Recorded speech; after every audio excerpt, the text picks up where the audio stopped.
하나님을 알아간다는 것은 우리가 마치 어떤 책을 읽을 때 1, 2페이지부터 해서 쭉쭉 읽어 나가면은 그 책의 10%, 20%, 30%, 40%, 50%를 이해하는 것. 그래서 하나님을 내가 마치 어떤 하나님에 대한 공부를 했을 때 10%, 50%, 90%를 아는 것과 같은 그런 것과는 다릅니다. 오히려 하나님을 알아가면 알아갈수록 배워가면 배워갈수록 하나님은 알 수 없는 존재구나를 깨닫는 것이 하나님을 안다는 것입니다. 마치 어떤 비유를 드냐면 우리가 컴퓨터에서 예를 들면 이제 웹사이트에서 예배라는 단어를 이제 서칭하면은 예배라는 단어가 이제 치면은 쭉 밑에 정보가 뜨잖아요.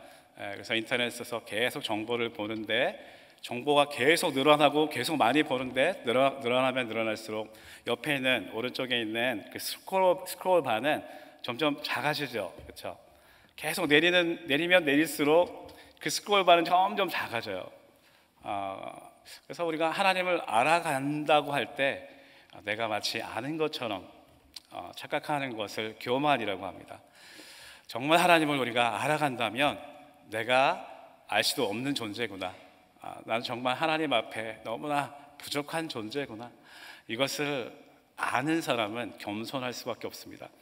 그래서 우리가 아는 척을 할 수가 없어요. 왜냐하면 내가 아는 게 너무나 작다는 걸 알기 때문에 공부를 하면 할수록 겸손해질 수밖에 없다는 거죠. 정말 공부를 많이 한 사람일수록 정말 분명하게 이게 이렇다고 얘기하기가 힘든 거 아세요? 근데 어설프게 공부한 사람은 마치 내가 아는 것이 전부인 양 얘기를 합니다. 내가 정말 이렇게 모르는 존재구나, 미약한 존재구나. 오늘도 예배에 대해서 우리가 조금 더 알아갈 텐데요. 알아가기는 하지만 우리의 마음은 겸손한 마음, 이 마음으로 다시 한번 예배에 대해서 임했으면 좋겠습니다. 지난 시간에 했던 내용을 잠깐 되짚어 보겠습니다. 하나님께서는 어떤 분이세요? 하나님께서는 아름다운 분이세요, 그렇죠? 그 아름다운 분이시라는 것을 지난주에 미학의 어떤 연구 결과를 통해서, 미학자들을 통해서 우리가 알아봤습니다. 그래서 거룩하심의 속성, 거룩함이 곧 아름다움이었고, 우리가 태초에 천지를 지으실 때 우리를 보고 보시기에 좋았더라라고 하신 그 좋았더라, 그 단어가 제가 지난주에는 위클리프라고 잠깐 말씀드렸는데 위클리프가 아니라 윌리엄 틴데일이었어요. 윌리엄 틴데일이 영어로 번역할 때 아름답다라고 번역을 했습니다. 에드워즈는 심지어는 천둥번개를 치는 장면을 봤을 때 천둥번개가 치는 순간에 깜짝 놀라잖아요. 무섭잖아요.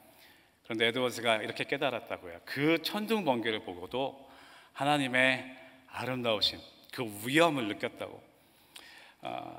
저 바닥에 기어가는 벌레를 보고도, 그 벌레를 보고도 하나님의 세밀한 아름다우심을 느꼈다고 에드워즈가 얘기를 했어요. 그래서 우리 삶에 허락하신 모든 자연들, 모든 환경이 바로 하나님의 거룩하심을 알게 하시려는 그 하나님의 뜻인 것을 여러분 믿으시기를 바랍니다. 그걸 믿을 때 우리 삶에 오는 어떤 고난의 순간이라도 우리는 찬양할 수 있어요. 오늘 또 하나님의 거룩하신 그 영광을 발견하신 저 여러분들이 되시기를 주님의 이름으로 축복합니다. 자, 그리고 두 번째 제가 드렸던 질문이 있어요. 예배는 드리는 것인가 받는 것인가? 그래서 드리는 것이라고 우리 김경자 목사님이 자신 있게 말씀하셨어요. 그런데 사실 예배는 받는 것과 드리는 것이 동시에 일어납니다. 그리고 더 정확히 얘기하자면 하나님의 영광의 빛을 먼저 경험을 해야 그 빛을 반사해낼 수가 있는 거죠. 그리스도의 영광의 빛을 우리가 구원을 받는 그 순간에 그 빛을 우리가 받았기 때문에 그 빛을 반사해낼 수 있는 거죠. 그래서 예배라는 것은 계속해서 빛을 받고 그 영광을 우리가 그 영광을 정말 목도하고 경험하고, 그래서 그 영광 가운데 임재하시는 그 하나님의 거룩하심을 우리가 대면했을 때 내가 그 거룩하심 앞에 섰을 때, 진짜 앞에 섰을 때에 내가 가짜인 것을 발견하는 계속 그런 과정이 일어나는 것이 예배라는 것이고, 그래서 그런 과정을 통해서 우리가 애통해하는 마음으로 하나님 앞에 나갈 때에 주님께서는 그 은혜로 우리를 용납하시고 다시 한번 그 은혜로 사랑으로 품어주시는 것을 경험하는 것이 바로 예배라는 것이죠. 그래서 하나님께 받는 것, 영광과 거룩함을 받는 것, 빛을 받는 것과 그리고 제사의 개념, 올려드리는 개념이 동시에 일어나는 것이 바로 예배라는 것입니다. 그래서 우리는 지금까지 하나님을 인식하는 것이라기보다는 자꾸 드리려고 했기 때문에, 그래서 하나님이 빛을 받아서 반사해 내기보다는 자꾸 내 안에 있는 것을 자꾸 드리려고 애를 썼었어요. 그래서 내 안에 자꾸 이 죄를 제거해내고, 그래서 예배를 드리기 위해서 정말 회개를 철저히 하고, 아무리 정말 깨끗한 나의 모습으로 하나님께 나가려고 해도 여전히 깨닫는 것은 내가 드릴 것은 죄악의 찌꺼기밖에 없다는 것을 깨닫는 것이 바로 예배자의 첫 자세입니다. 그래서 나의 깨끗한 모습을 올려드리는 것이 아니라 이제는 그 깨끗한 물을 계속해서 공급받는 것, 최고의 것을 드리려고 하는 것이 아니라 그 최고의 하나님 앞에, 깨끗한 하나님 앞에 나가는 것, 이것이 예배입니다. 병에 먹물이 들어 있습니다. 그래서 병이 가만히 있을 때는 먹물이 가라앉겠죠. 그러면 물이 깨끗해 보입니다.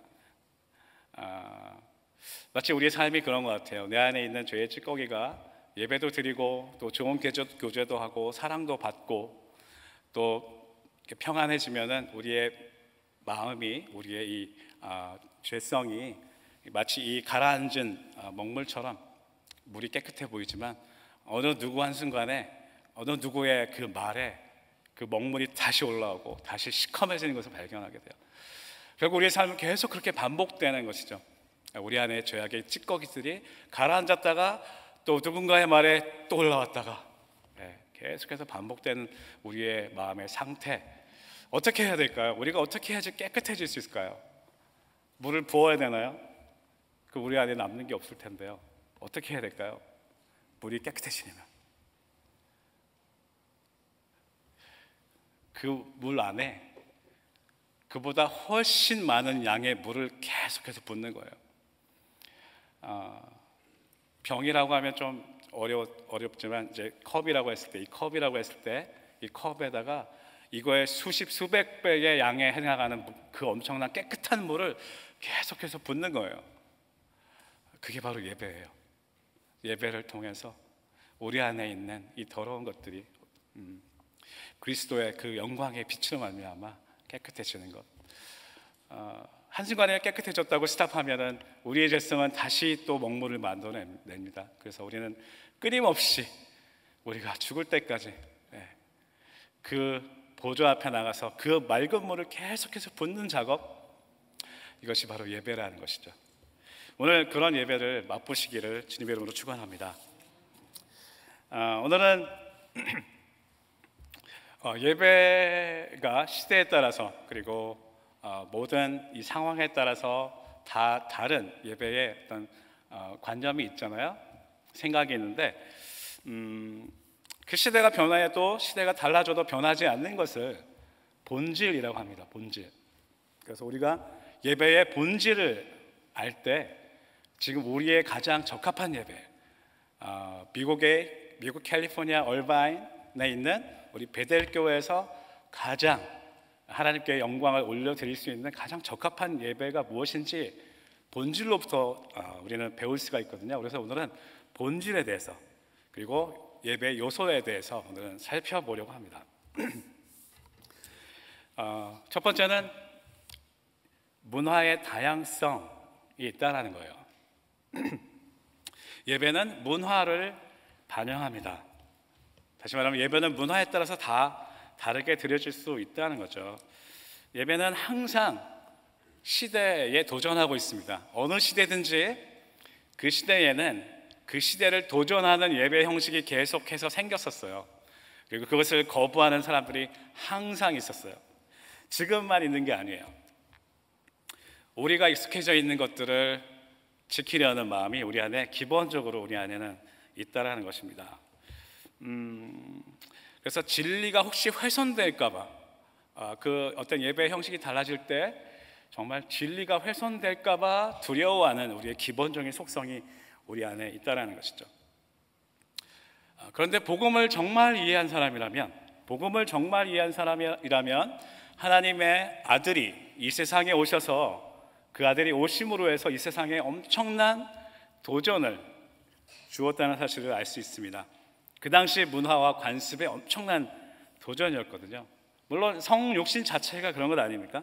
하나님의 아들이 직접 내려오셔서 그 당시에 율법, 있을 수 없는, 그 당시 율법으로는 있을 수 없는 이런 세리와 청년들과 가까이 지내셨고, 그리고 문둥병자들과 교제하셨고, 수많은 율법에 어게인스트 하셨던 예수 그리스도, 그 자신이 벌써 그 복음을 받아들였을 때 예수 그리스도의 그 복음 자체가 우리에게 주는 교훈은 진리가 무엇인지, 본질이 무엇인지에 대해서 질문을 던지고 있는 것입니다. 복음을 받아들이면 편견을 버릴 수 있습니다. 제가 사실은 뼛속 깊이 클래식의 베이스를 가지고 있는 사람이에요. 고등학교 때까지 클래식밖에 안 들었어요. 그리고 가요나 팝을 잘 모릅니다. 저는 대학 들어가서 처음으로 들었던 이제 가요가 유재하였어요. 유재하. 거기서 충격을 받았어요. 그리고 제가 그 당시에 복음을 받아들인 다음에 내가 그동안에 이 클래식 음악 안에서 얼마나 다른 사람들을 정죄했다라는 것을 깨달았어요. 마치 예수님 당시의 바리새인처럼 예술의 전당을 수없이 드나들면서 공연도 하고 또 공연을 준비하는 작업들을 했었는데, 그때마다 느낀 것은 거기에 오는 사람들이 부유층, 그리고 와서는 재미없는 음악을 듣고 졸고 있다가 끝날 때 엄청난 우리와 같은 박수를 치면서 끝나고 나서 서로 인사하고 돌아가는, 마치 그냥 어떤 과시하는 그런 음악의 형태를 보고서 제가 어떤 환멸을 좀 느꼈어요. 그리고 이 클래식 음악이 가지고 있는 이 배타성이 얼마나 사람들을 정죄하고 있다는 것을 제가 깨달았어요. 왜냐하면 제가 그랬거든요. 교회에서 클래식 이외의 음악을 하게 되면 제가 먼저 못 견뎌했고 그들을 정죄했었거든요. 근데 복음이 들어온 다음에, 복음을 받아들인 다음에, 제가 그 복음의 본질을 깨달은 다음에는 이게 바리새인과 같은 것이구나 라는 것을 깨달았어요. 정말 뼛속 깊이. 지금도 어떤 클래식 음악을 들으면 이게 어떤 음악인지 알고 작곡가가 누군지 아는데, 지금도 클래식을 들으면 저는 굉장히 좋아요. 그런데 내가 좋아하는 그 클래식 음악이 다른 사람들을 받아들일 수 없구나, 이것을 깨달은 다음에는 완전히 달라졌습니다. 그래서 대학 때부터 음악을 이제 폭넓게 보기 시작했고, 그동안에 제가 무시했던 사람들을 받아들이기 시작했고, 가요나 팝이나 이런 것들에 대해서, 그리고 교회에서 하는 다양한 이런 찬양의 음악에 대해서 받아들이게 되었어요. 복음이 들어가면, 이 복음이라는 그 본질이 들어갔을 때 우리는 편견을 버릴 수 있습니다. 그래서 역사가 흐르는 동안 정말 수많은 것들이 변화가 되거든요. 진리라고 여겼던 것들이 불과 10년이 지나서 어떤 사건에 의해서 그것이 진리가 아니라고 바뀔 수도 있는 우리의 그런 삶이라는 것입니다. 역사라는 것입니다. 과거에는 실현 불가능했던 그런 꿈들이 지금 이미 우리가 아주 친숙해져 있는 것들이 얼마나 많은가요? 그런데 역사를 공부해 보면 오랜 세월이 지나도 변하지 않는 그 진리, 그것을 본질이라고 말씀드렸습니다. 그래서 계속해서 예배도 시대가 지나면서 계속해서 변화해 왔지만 변화되지 않는 그 본질, 그것이 무엇인지 다시 한번 이번에 들여다보기를 원해요. 자, 역사 속에서 예배에 대한 정의들을 먼저 살펴보겠습니다. 말틴 루터는 우리의 사랑하는 주님께서 그분의 거룩한 말씀을 통해 우리에게 직접 말씀하시고 우리는 그에 대한 응답으로 기도와 찬송으로 그분에게 말하는 것이다 라고 얘기했습니다. 예배는 성령님이 가능케 하시는 계시와 응답이라는 것이죠. 우리가 지난 시간에 배웠던 거죠. 칼빈은 하나님은 우리에게 그리스도의 임재를 보여주시기 위해서 지루하지 않은 몇 가지 예식을 주셨다고 얘기했고요. 결국 예배의 궁극적인 목적은 하나님과의 연합이다 라고 얘기했습니다. 조지 플로로브스키 러시아 정교회의 이제 신학자인데요. 이렇게 얘기했습니다. 기독교 예배는 그리스도의 구속 행위 속에서 절정을 이룬 하나님의 부르심, 하나님의 놀라운 역사에 대한 인간의 응답이다. 우리의 응답이다 라고 얘기했고요. 또 그는 하나님의 부르심에 대한 응답의 공동체적인 본질, 공동체 안에서의 응답, 우리가 공예배 안에서 함께 드리는 이 공동체 안에서 드리는 예배의 중요성을 얘기합니다. 그래서 그리스도인은 본질적으로 공동체적인 존재라고 얘기했고요. 그래서 그리스도인이 된다는 것은 공동체, 즉 교회 안에 존재한다는 것을 의미하기 때문이죠. 그 다음에 니코스 니시오티스 정교 신학자인데요. 예배는 누가 주도하는 건가요? 네, 우리가 아니라 하나님이 주도하신다라고 얘기했습니다. 인간이 주도하는 행위가 아니라는 거죠. 그래서 성령을 통해서 그리스도 안에서 구속하시는 하나님의 행위가 바로 예배이다. 우리가 주관하는 것 같으나 결국 하나님께서 주관하신 것이 바로 예배라고 얘기했습니다. 그리고 예배 영어 단어에 worship의 어원이 있는데요. 그것은 고대 영어 단어인 worship이라고 굉장히 비슷해요. worship에서 유래하는데요. 이는 문자적으로는 worth, 가치 있는 그리고 ship, 신분의 합성어입니다. 그래서 하나님의 가치를 인정하고 존경을 표하는 것, 그것이 예배다. 정말 하나님이 찬양받기 합당하신 분입니다를 인정하는 것이죠. 그래서 역사 속에서 예배에 대한 정의를 통해서 우리가 예배의 본질을 한 가지 추출해낼 수 있는데요. 그것은 하나님의 계시, 부르심에 대한 응답, 반응을 하나님께 대한 경배와 그 다음에 공동체를 섬김으로, 경배와 섬김으로 공동체 안에서 이루어지는 것.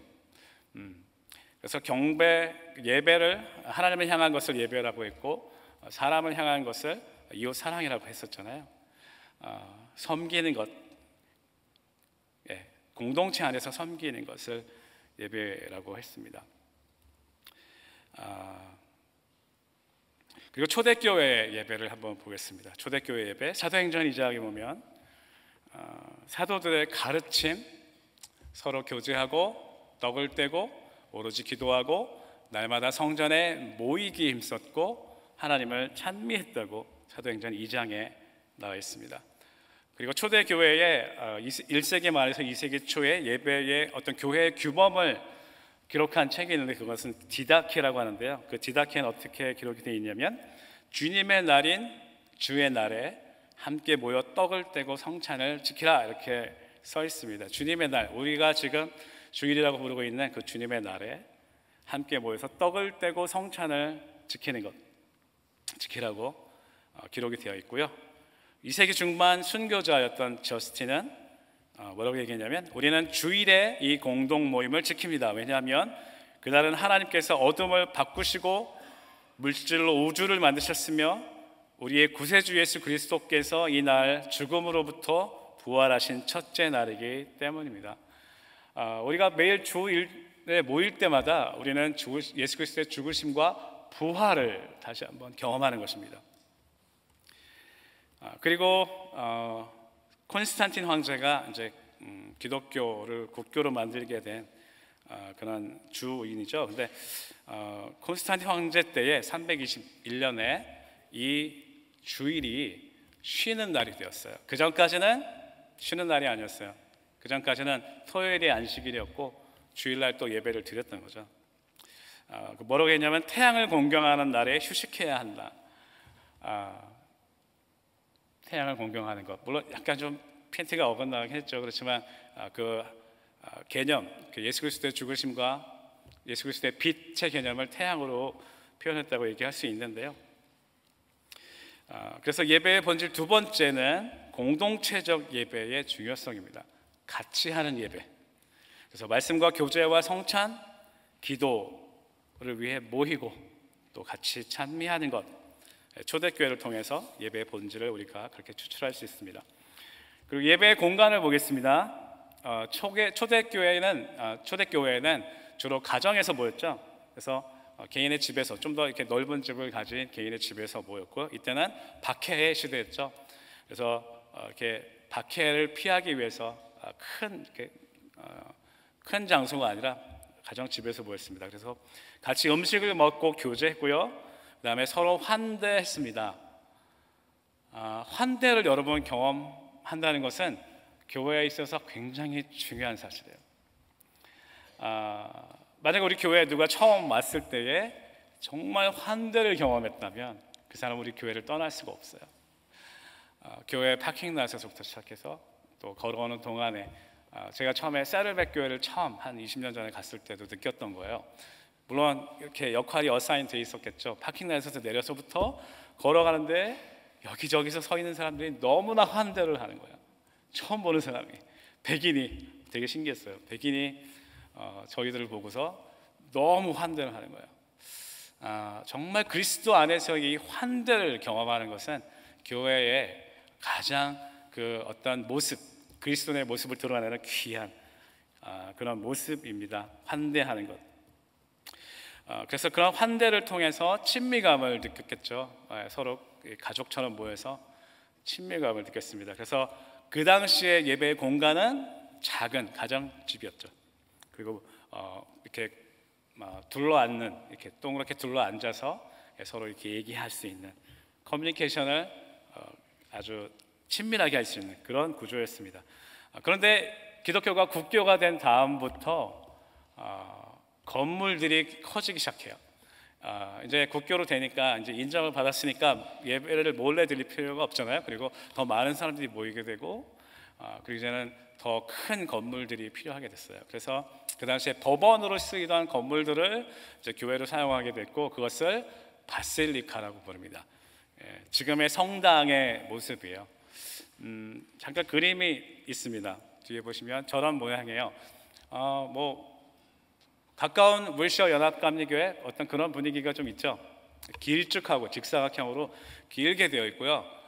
소리가 이렇게 지붕이 높아서 울리게 되어 있습니다. 저런 구조가 되어 있어요. 저거를 바실리카라고 하고요. 그 전까지는 가족처럼 모여서 예배했다면, 저 때부터는 이제 회중석과 연단이 구별되기 시작했어요. 그래서 전에는 같이 모여서 이렇게 이제 커뮤니케이션 했는데, 저 때부터는 앞에서 일방적으로 이렇게 설교하는 시스템이 된 거죠. 일방적으로 전하는 그런 커뮤니케이션 시스템이 됐고요. 친밀감은 이제 점점 사라졌겠죠. 그래서 지금 그 모양들이 지금도 계속 많이 남아 있고요. 우리 교회 같은 경우는 이제 셀 모임을 통해서 우리가 이렇게 이런 공간에서 할 수 없는 교제들, 친밀감을 셀 모임을 통해서 우리는 할 수 있습니다. 그래서 셀 모임이 정말 중요하다는 것을 서로 환대하며 친밀감을 가질 수 있는 정말 중요한 요소입니다. 그래서 이 예배 공간을 통해서 볼 수 있는 것은, 예배의 본질은 하나님과의 교제, 성도와의 교제를 통한 하나됨의 회복을 경험하는 것. 이것이 예배의 본질 중에 하나라는 거예요. 그리고 오늘은 이제 예배 음악에 대해서 한번 다뤄보겠습니다. 제가 넥타이를 이렇게 피아노를 하고 온 이유는 오늘 이제 음악에 대해서 다루기 때문이거든요. 첫 번째, 성경에 나타난 묘사된 찬양을 잠깐 보겠습니다. 출애굽에는 히브리 노예들의 합창, 우리가 히브리 노예들의 합창이란 우리가 찬양을 불렀었잖아요.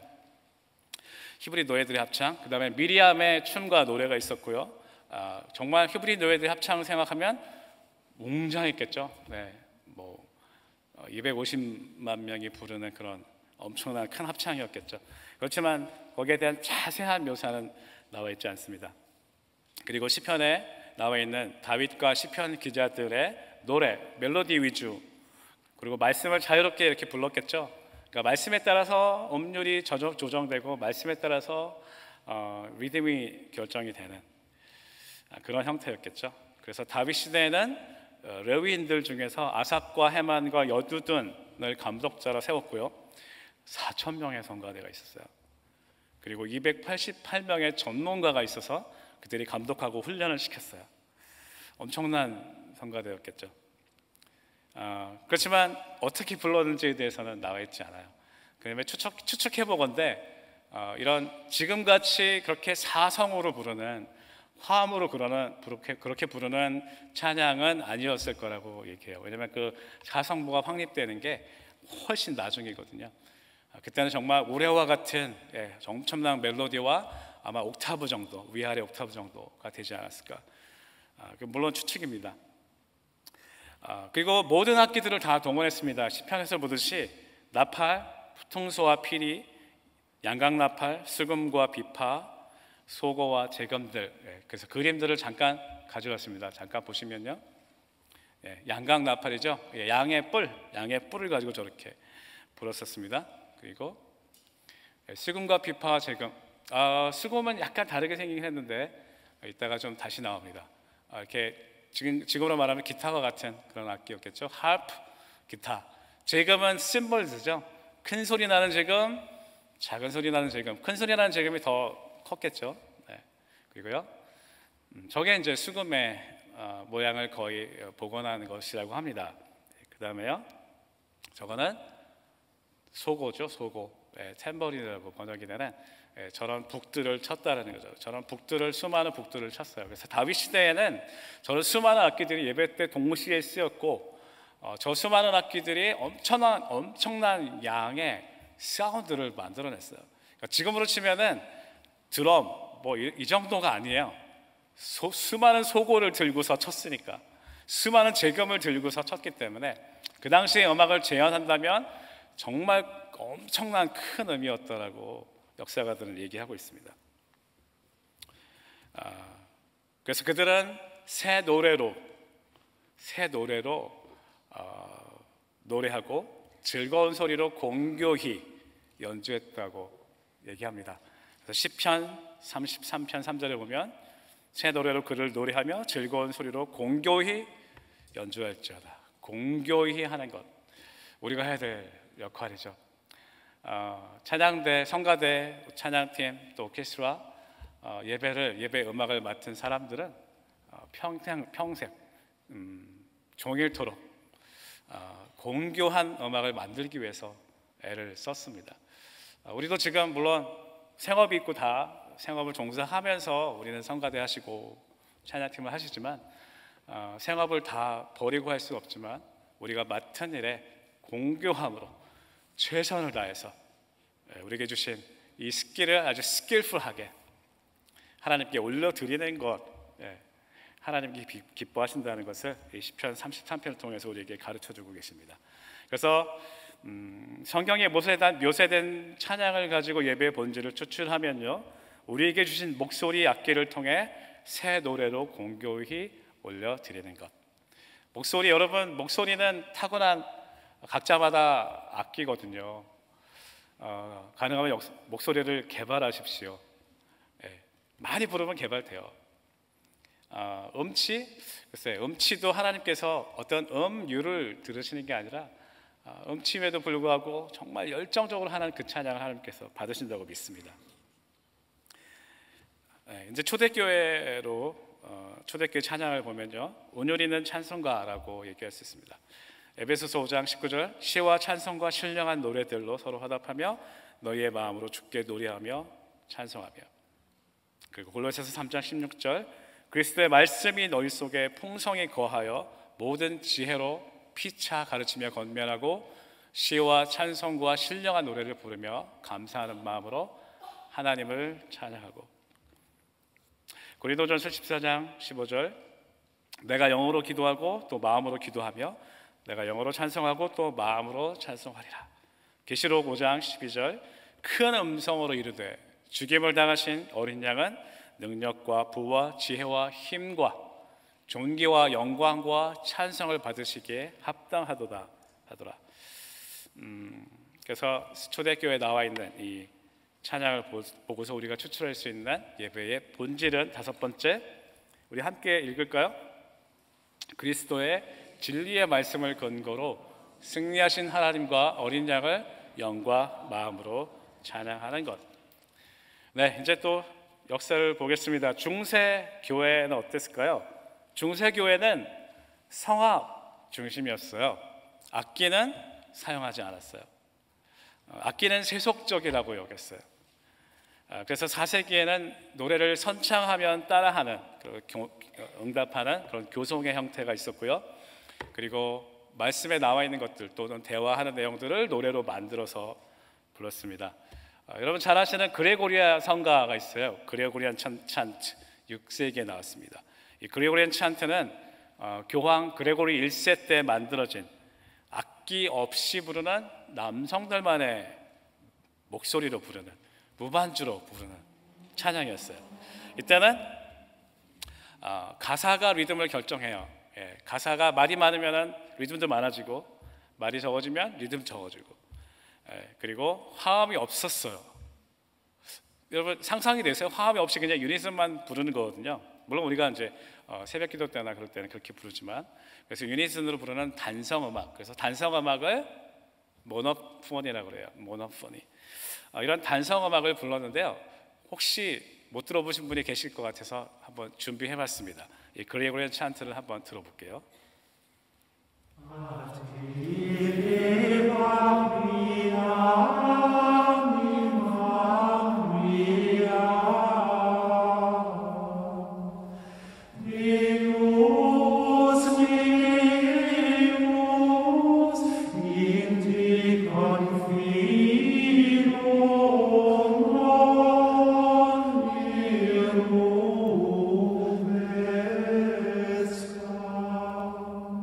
이런 음악입니다. 어떠세요, 여러분? 여기도 굉장히 깊이가 있고요. 이렇게 빠져들어요. 그냥 멜로디만 부르는데. 그 당시에는 여자는 찬양을 할 수가 없었어요. 그래서 남자들만 찬양을 했었고요.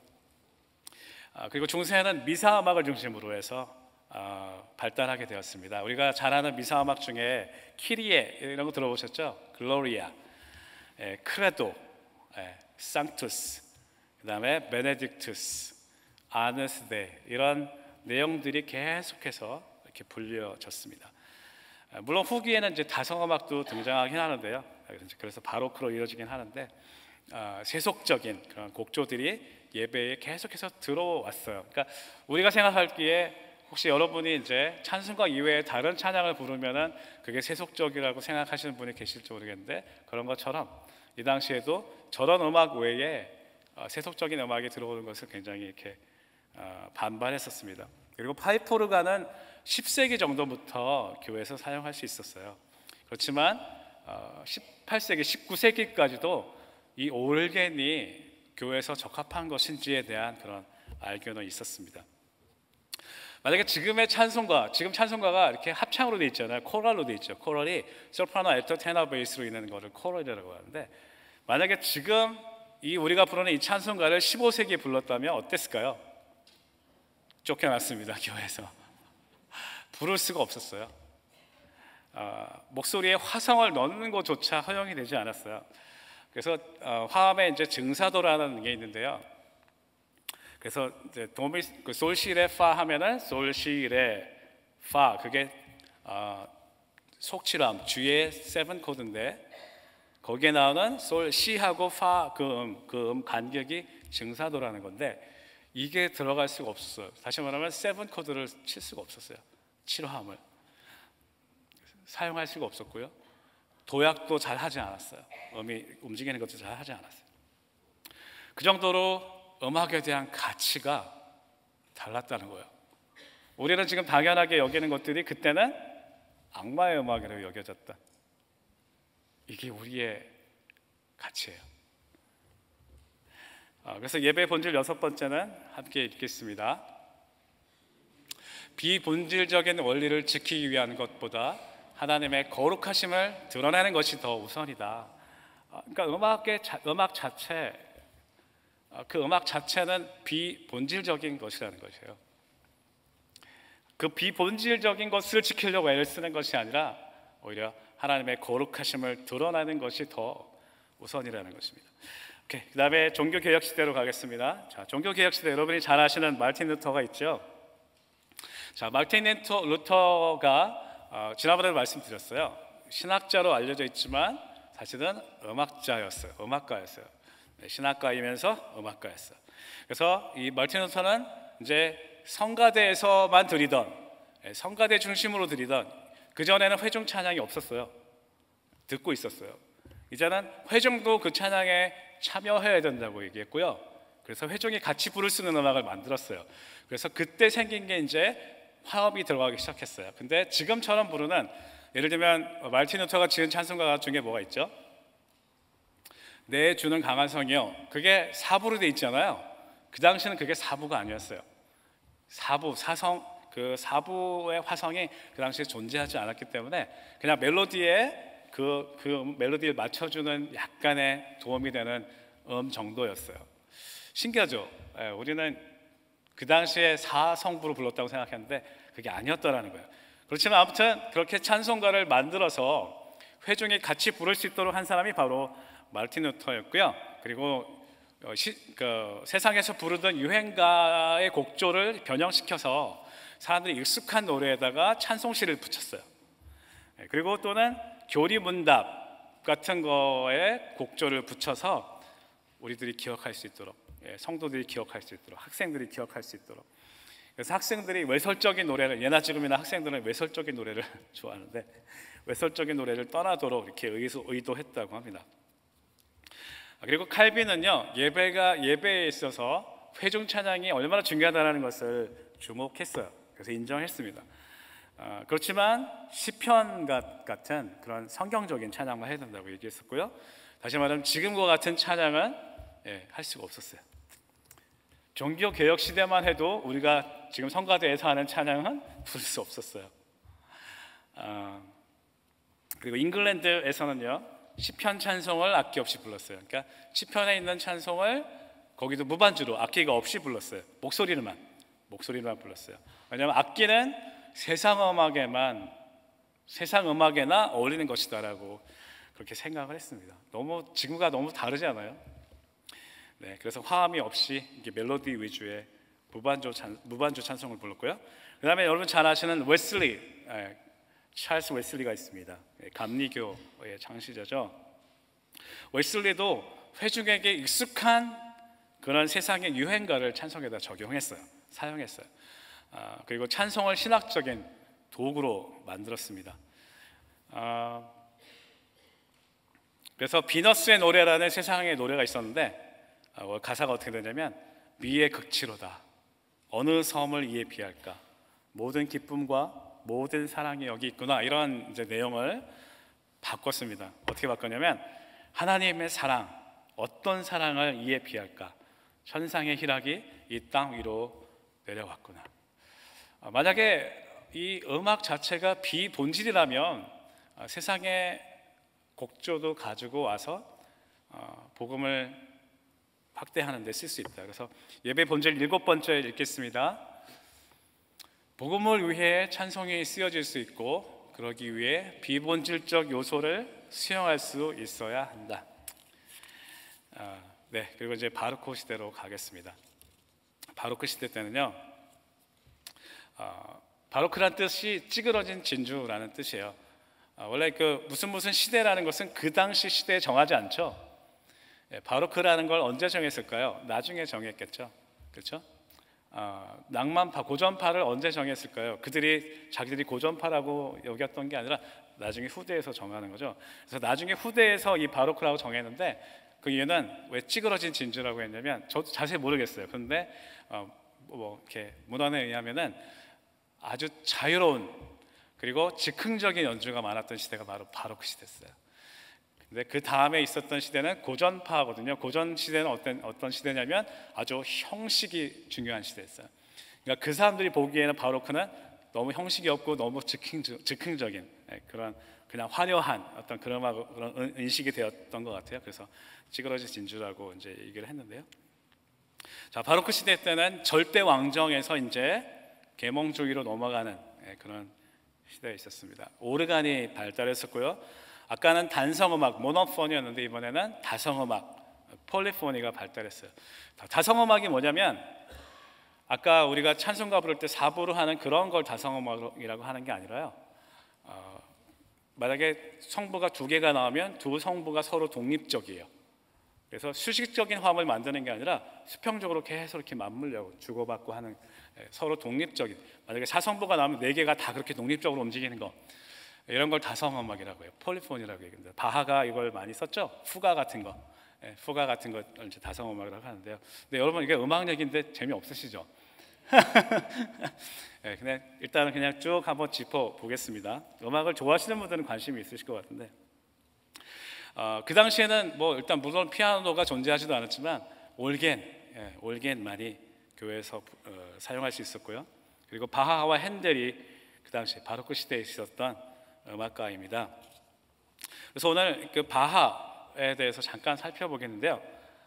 루터교, 아주 독실한 루터교의 신자였습니다. 아주 겸손하고 경건했고요. 칸타타, 우리가 칸타타를 많이 부르죠. 성가대 때 크리스마스 칸타타, 부활절 칸타타, 이런 칸타타를 많이 썼고, 또 요한 순환곡, 그 패션에 대해서 요한 순환곡, 마태 순환곡, 그다음에 나단조 미사, 이런 음악들을 많이 썼습니다. 아무래도 올가니스트였기 때문에 바하는 올간 음악을 많이 썼어요. 그래서 오늘 이 시간에는 특별히 그 바하의 음악을 한번 들어보려고 해요. 아까처럼 음악을 틀 수도 있겠지만 우리 교회에 아주 훌륭한 올게니스트가 계시거든요. 그래서 오늘 3부 예배의 올게니스트인 우리 박재현 집사님께서 바하의 토카타 후가라는 곡을 한번 쳐주실 거예요. 다는 아니지만 앞부분을 잠깐 쳐주실 텐데, 우리 볼륨을 좀 많이 키워주시고 옛날에 팔퍼올건처럼 그런 분위기를 좀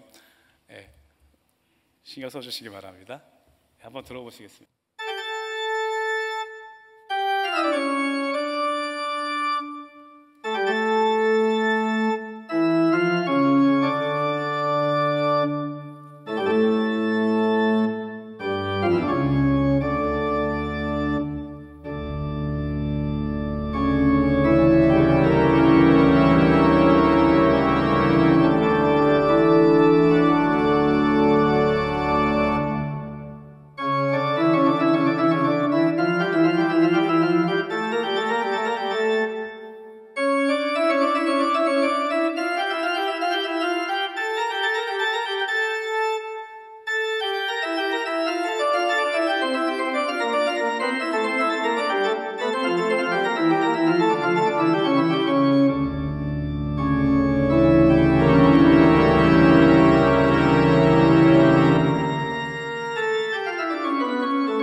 아마 베델교회 물론 전에는 잘 모르겠지만 제가 온 뒤로 아마 올겐이 저렇게 아름다운 음악을 연주한 그런 예배 때 연주한 경우가 없었던 것 같은데 어떠세요, 여러분? 어떤 느낌이 드세요? 올겐을 딱 들으니까 좋죠.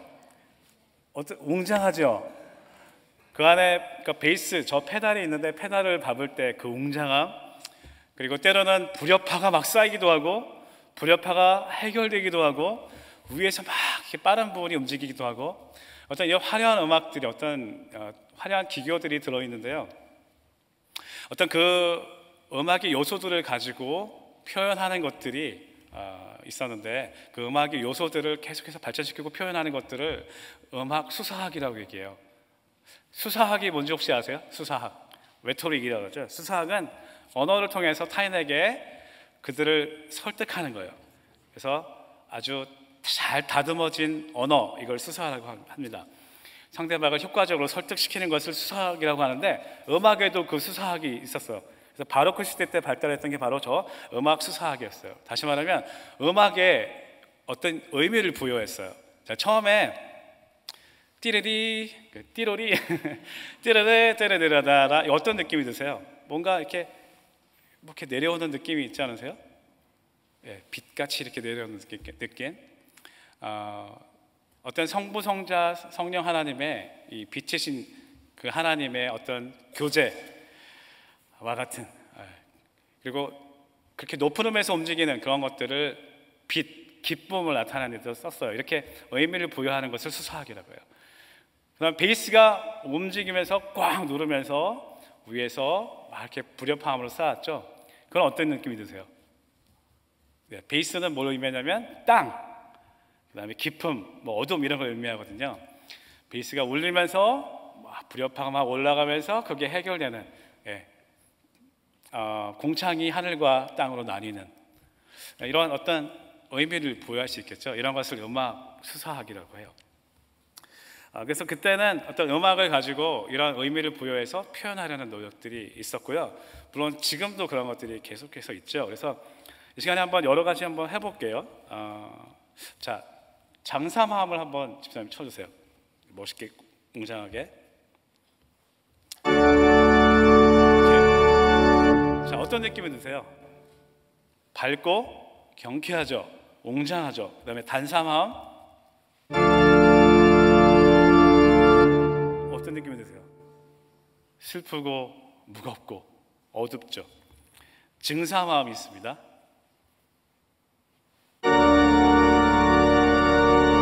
네, 이것도 밝은데 어떤 뭔가의 어떤 극대화되는 그런 느낌이 있어요. 확장되고 팽창되는 거. 감사마음, 어그멘트. 네, 약간 어둡고 찌그러지고 그런 효과가 있으시죠. 그 다음에 이제 또 저 당시에 아주 굉장히 멋있는 어떤 표현법이 있는데 페달 포인트라는 거예요. 자, 페달 포인트는 뭐냐면 페달을 한 음을 누르고 있고 위에서 계속 코드가 바뀌는 거예요. 자, 한번 연주해 주시겠어요?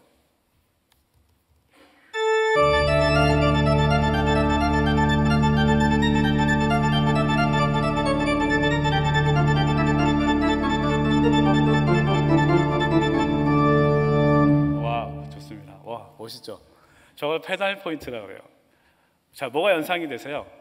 네, 우리가 제 아무리 날고 기고 해도 이 하나님의 이 베이스, 이 하나님의 우리의 사랑은 변하지만 하나님의 사랑은 변하지 않는다. 와, 이런 것들을 음악으로 표현하는 거예요. 이런 걸 음악 수사학이라고 하는데요. 그래서 그 당시에는 어떤 이렇게 화음을 쌓는 게 아니라 선법이라는 것을 사용해서 노래를 했었어요. 그 선법에는 도리아, 프리지아, 믹솔리디아, 리디아 이런 식으로 쭉 올라가는 게 있는데 그걸 가지고 사용했을 뿐더러 거기에 의미를 부여했었어요. 이런 것들이 바로크 시대에 굉장히 아주 활발하게 있었습니다. 다시 말하면 우리가 조심해야 할 것은 바로 그 음악을 가지고 매니플레이트 할 수 있다는 거예요. 음악을 가지고 우리의 감정을 조정할 수 있다는 거예요. 제가 이것을 깨닫기 전에는 찬양 인도할 때 엄청 말씀드렸을 거예요. 띄워야 된다고 생각했어요. 제가 어느 순간에 어느 정말 유명한 찬양 사역자와 같이 공연을 한 적이 있었는데, 찬양 집회를 한 적이 있었는데, 그분이 하시는 걸 보고서 이걸 깨달은 적이 있었어요. 그러니까 그분과의 이런 식사나 이런 대화 가운데에서 느끼지 못했던, 그땐 너무 차가웠는데 일단 찬양이 딱 들어가는 순간, 예배가 들어가는 순간에 그 음악과 이런 진행을 통해서 회중을 초토화시키더라고요. 그 모습을 보면서 음악을 가지고 저렇게 할 수 있구나. 제가 그 다음부터는 음악을 내려놓기 시작했어요. 그래서 제가 우리 교회 처음 왔을 때도 이제 편곡이 막 악보가 많이 되어 있었는데, 편곡이 이제 화성을 이렇게 이제 약간 어렵고 화려한 화성으로 바뀌어져 있더라고요. 근데 그런 것들을 약간 더 이렇게 심플리파이하는 작업을 하기 시작했어요. 더 단순하게. 그러니까 제가 가지고 있는 음악적인 것들을 덜 드러나게 하기 시작했어요. 왜냐하면 그 음악 자체로, 그러니까 하나님의 말씀을 제외하고, 그 안에 있는 하나님의 말씀, 진리를 제외하고 음악만으로도 사람들을 조정할 수 있구나, 매니플레이트 할 수 있구나, 거기에 대한 두려움이 생기기 시작했어요. 다시 말하면 이 음악들을 통해서 물론 화려하고 정말 하나님의 장엄함을 느낄 수 있어요. 그래서 아주 장점이 많아요. 그렇지만 동시에 우리가 조심해야 할 것은 그 음악을 가지고 감정을 컨트롤할 수 있다는 그 사실을 같이 동시에 기억하면서 우리가 분별력을 갖는 것, 기도하지 않으면 안 된다는 거죠. 그래서 예배 본절 9번째는 예배 본절 7번째는 아니 8번째는요, 우리 함께 읽을까요? 우리가 감동을 얻기 위해 모든 음악적 요소를 사용해서는 안 된다. 그러나 모든 음악의 요소를 동원해 하나님을 높여드릴 때 우리는 감동받을 수밖에 없다. 너무 멋있는 말 아니에요? 제가 한 말이에요. 우리는 감동을 얻기 위해서, 우리가 감동을 얻기 위해서 모든 걸 동원하는 것이 아니라 하나님을 찬양하기 위해서 모든 것을 동원할 때 감동은 당연히 오는 거죠. 그런데 조심해야 할 것은 그것을 구분하기 위한 분별력을 위해서 늘 겸손히 기도하고 공부해야 합니다. 자, 이제 거의 끝났어요. 고전주의 이제 살펴보겠습니다. 고전파는 바로크와 다르게 형식을 좀 더 중요시해요. 짜여져 있는 거. 그래서 고전파부터는 이제 사성부가 생기기 시작하고요. 그 사성부의 역할은 뭐냐면 멜로디, 제일 위에 있는 멜로디를 돕기 위한 화음이 들어가기 시작해요. 그래서 이거를 폴리포니라고 그래요. 폴리포니. 다성음악인데요. 그러니까 다성음악이 아니라 이제 폴리포니라고 하는데요. 이 폴리포니는 호모포니, 죄송해요. 호모포니. 그러니까 폴리포니가 다성음악이었고 호모포니라고 하는데요. 자, 이건 마치 어떤 독주악기가 솔로를 하고 있을 때 오케스트라가 반주를 하고 있는 것과 같아요. 이런 걸 이제 호모포니라고 합니다. 이제 수직적인 화음이 쓰이기 시작했고요. 그래서 사실 고전파에 와서야, 그러니까 1750년도 이후가 돼서야, 그때서야 지금 우리가 부르는 찬송가의 형식, 사성부의 형식이 생기기 시작하는 거예요. 그전에는 우리가 부르는 사성부의 형식을 부르면 교회에서 쫓겨났다는 거죠.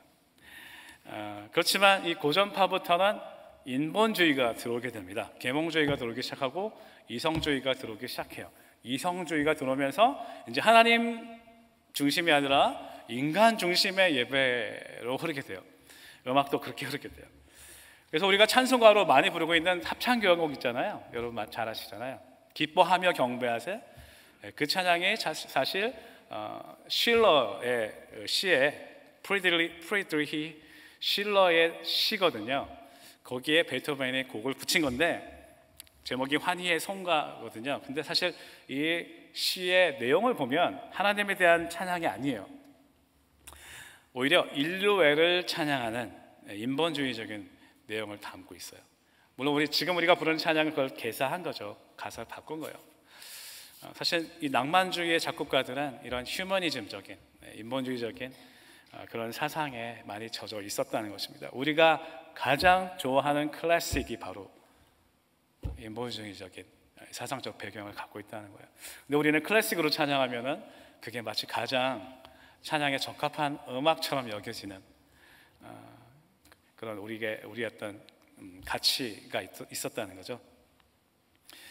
그리고 나서 이제 그 다음에 나오는 낭만주의도 마찬가지예요. 서정적이고 인간의 자유로운 어떤 사랑, 자유로운 형식으로 찬양했던 곡을 썼던 그런 시대가 바로 낭만주의였는데요. 사랑과 배신을 주제로 한 오페라가 많았죠. 네, 오페라는 사실은 반기독교라고 할 수는 없지만 아주 인본주의적인 그런 음악 형식이에요. 그래서 아주 다양하고 화려하고 불협화두리를 많이 사용하고, 그리고 나중에 현대주의에 거의 와서는 무조 음악이 탄생하게 돼요. 조가 없어요. 조성이 없는 음악. 그러니까 이렇게 코드를 치면 그게 코드가 안 되도록 만드는 거예요. 네. 괴기 음악 같은 그런 음악. 그래서 괴기 음악에 나오는 그 호러 무비에 나오는 그런 음악들 있잖아요. 그런 음악이 이제 현대 음악이에요. 그게 음악은 그렇게 중요해요. 굉장히 영향력을 끼칠 수가 있어요. 만약에 호러 무비에 음악이 없다고 생각해 보세요. 생각해 본 적 있으세요? 무서울 때 호러 무비 보시다가 무서우시면 그냥 볼륨을 줄이시면 돼요. 그 효과 음향이 사라지면서 진짜 재미없어요. 하나도 안 무서워요. 마치, 그리고 또 조스 아시죠? 조스를 아시죠? 조스에 나오는 음악 있잖아요. 빠빠빠빠빠빠빠빠빠. 만약에 조스가 나타나는데 아무 음악이 없어. 그러면 정말 감동이 없다는 거죠. 그만큼 음악은 중요해요. 예배 본질 9번째를 한번 다 같이 읽겠습니다. 하나님을 배제한 인간 중심적 음악은 아무리 뛰어나도 음악의 목적인 하나님을 찬양하는 데 적합하지 않다. 결국 나 중심적 찬양은 의미가 없다. 여러분, 우리가 하는 찬양이 한번 어떤가 한번 생각을 해 봅시다.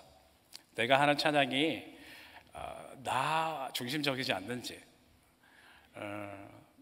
내가 모르는 찬양이 나오거나 익숙하지 않은 찬양이 나오거나 어려운 찬양이 나오면 우리는 찬양을 멈추게 되지 않나요? 저는 이렇게 권면드리고 싶어요. 만약에 모르는 찬양이 나오면 그 찬양의 가사, 그 안에 있는 하나님의 영광을 보셨으면 좋겠어요.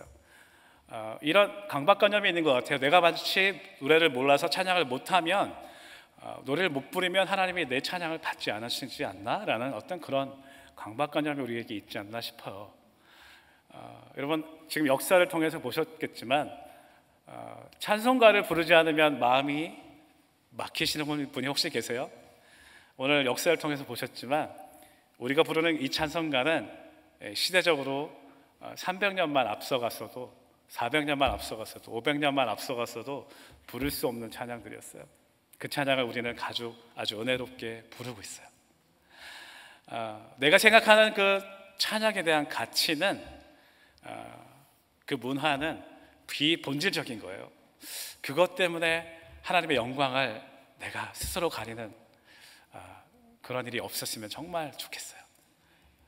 우리가 하는 모든 찬양을 통해서 하나님이 영광 받으시고, 어떤 가사를 통해서든 어떤 찬양을 통해서든 하나님께서 영광 받으신다는 그 사실을 다시 한번 기억하면서 주님 앞에 나갔으면 좋겠습니다. 이제 결론입니다. 우리는 오늘 두 가지에 대해서 한번 진지하게 고민을 해 보았으면 좋겠습니다. 첫 번째는 예배 형식과 예배 음악에 대한 절대 불변의 가치는 없다. 그렇죠? 이제 동의하세요, 여러분? 절대 불변의 가치는 없다. 그래서 우리가 하는 어떤 찬양의 형태도 과거의 기준으로 봤을 때는 부를 수 있는 찬양들이 아니었어요. 적합한 음악이 아니었어요.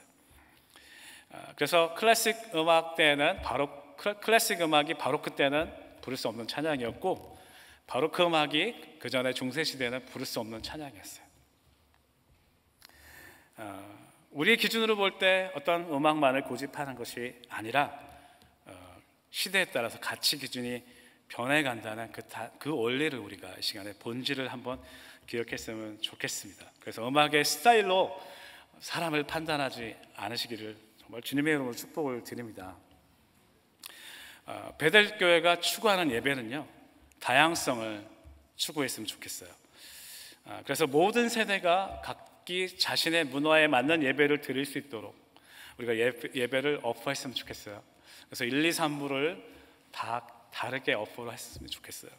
그래서 1부는 좀 더 어떤 전통적인 예배, 2부는 지금과 같은 식이고, 3부는 이제 조금 더 다음 주에 제가 설명을 드리겠습니다. 예배의 어떤 컨버전스 예배라고 얘기하는데 그것을 설명을 드릴게요. 그래서 그렇게 예배, 다양한 예배를 오퍼하고 그 자기의 문화에 맞는 예배를 우리가 드릴 때 하나님께 더 영광을 드릴 수 있다면, 그게 하나님이 기뻐하시지 않을까 저는 생각을 해요. 두 번째는 예배를 통해서 나 자신의 감정을 채우려는 우리의 자세를 이 시간에 봤으면 좋겠어요. 하나님의 그 거룩하심 자체를 갈망하세요, 여러분. 아멘이십니까? 하나님의 그 거룩하심, 탁월하심, 그 영광을 사랑하고 기뻐하는 것, 그게 경배잖아요, 그렇죠? 근데 우리는 그런 경배보다 내가 위로받기 위해서, 내가 힘을 얻기 위해서, 평안을 얻기 위해서, 내 감정을 채우기 위해서 찬양할 때가 많았다는 것을 오늘 우리가 한번 이 시간에 한번 생각했으면 좋겠어요. 그래서 제가 처음 우리 교회 왔을 때 좀 들었던 얘기가 있어요. 피드백이 있었는데 왜 이렇게 은혜로운 찬양을 안 하냐는 거예요.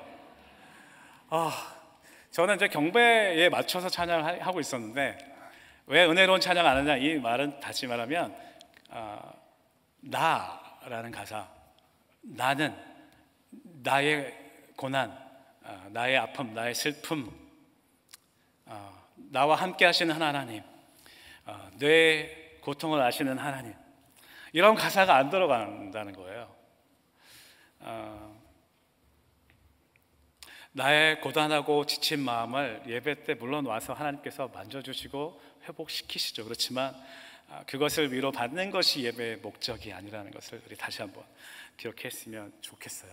그래서 내 감정선을 터치하고 내가 감정의 어떤 터치를 받아서 눈물이 흐르게 되는 것이 은혜가 아니라, 우리가 하나님의 그 거룩하심, 탁월하심, 그 영광, 그 빛, 거룩하심이 무엇인지를 깨달아서 그 자체를 기뻐하고 사랑할 때, 그 자체를 사모할 때, 그래서 주님 앞에 나갈 때에, 그 예배를 드렸을 때에 하나님께서 우리에게 당연히 그 예배의 결과로 은혜를 주신다는 것이죠. 아무리 찬양을 통해서 우리가 눈물을 흘려도 그 찬양이 하나님의 거룩하심과 선하심을 맛보아서 한 것이 아니라면, 그 거룩하심 앞에서 나의 거룩하지 못함을 발견해서 정말 그런 애통한 마음으로 하는 것이 아니라면, 그 하나님의 순전한 앞에서 나의 더러움을 발견한 것이 아니라면, 그래서 그 말씀과 진리의 빛, 그 영광 앞에서 내가 죄덩어리라는 것을 처절하게 깨달은 것이 아니라면, 그것은 집으로 돌아가는 순간 없어져 버리는 신기루와 같은 아무 의미가 없는 것을 우리가 깨달아야 합니다.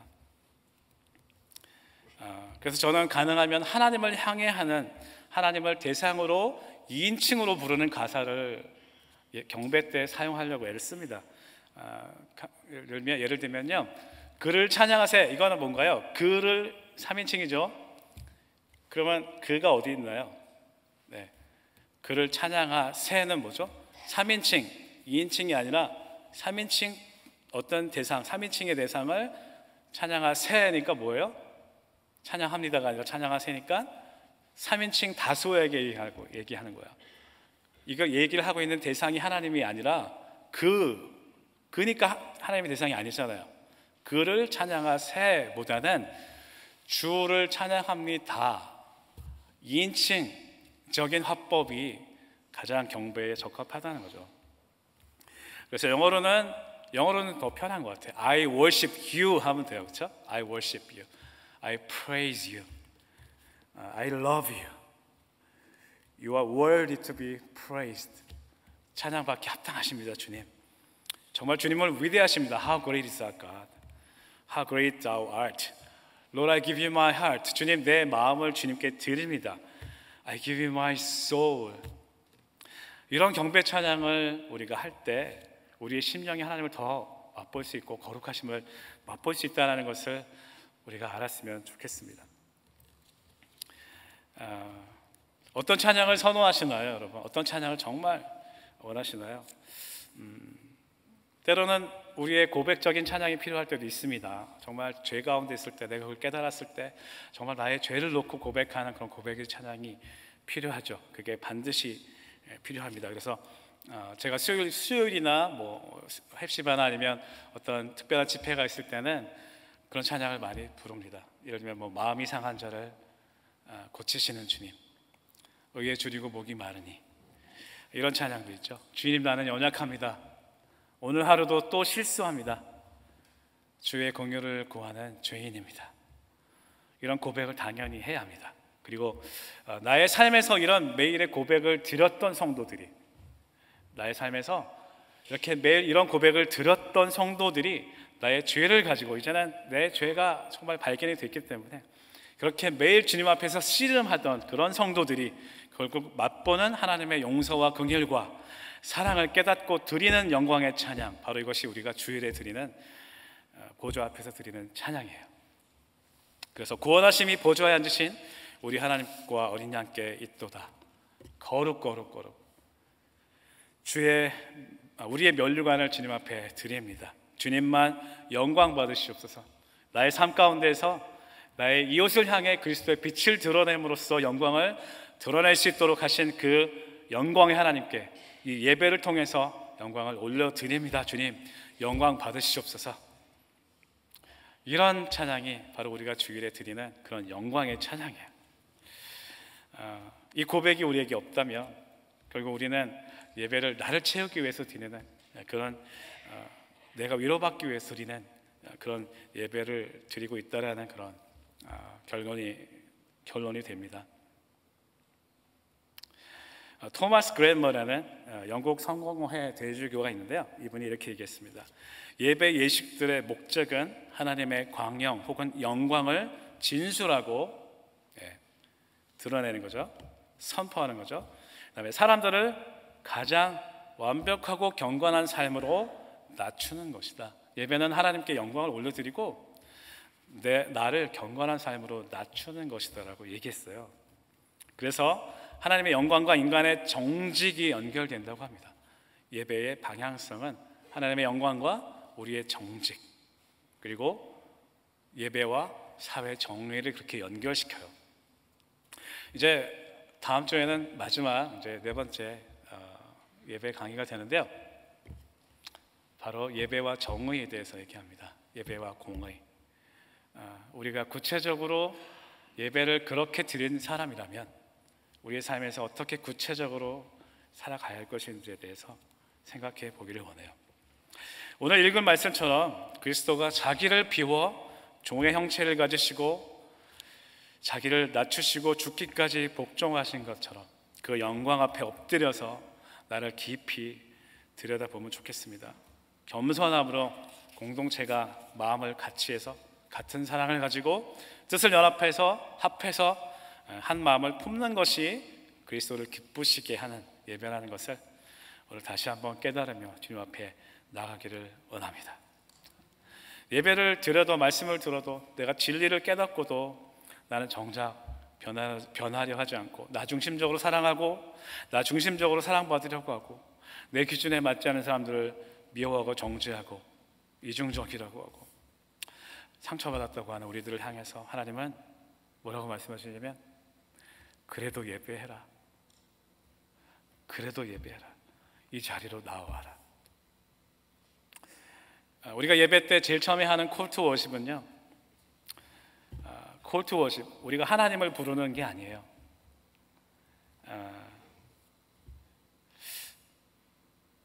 주님, 나는 이렇게 부족한데 어떻게 보좌 앞에 나가서 하나님을 예배하겠습니까? 나 같은 죄인이 어떻게 주님 앞에 나가겠습니까? 나는 이렇게 부족한데, 나는 죄인인데 주님 나를 용서해 주십시오 라고 외치는 그 세리의 마음으로 가슴을 치면서 주님 앞에 나가지 못하고 주저하고 있을 때 하나님께서 우리를 향해서 이렇게 말씀하세요. 너의 연약함 때문에 못 나가는 게 아니라 나의 은혜 때문에, 나의 십자가의 은혜 때문에 그 예배의 자리로 나와라. 예배로 나가지 못한 우리를 향해서, 주저하고 있는 우리를 향해서 그 예배로 붙드시고 이끄시는 그 하나님, 그것이 바로 콜 투 워십이에요. 내가 회개하고 내가 이렇게 예배를 준비했으니까 당연히 하나님께서 예배를 받으실 거야 라는 그런 마음이 아니에요. 나는 이렇게 부족합니다, 주님. 주님께 나갈 수도 조차 없는 그런 연약한 죄인입니다. 오히려 이런 마음이 예배자의 마음이라는 것입니다.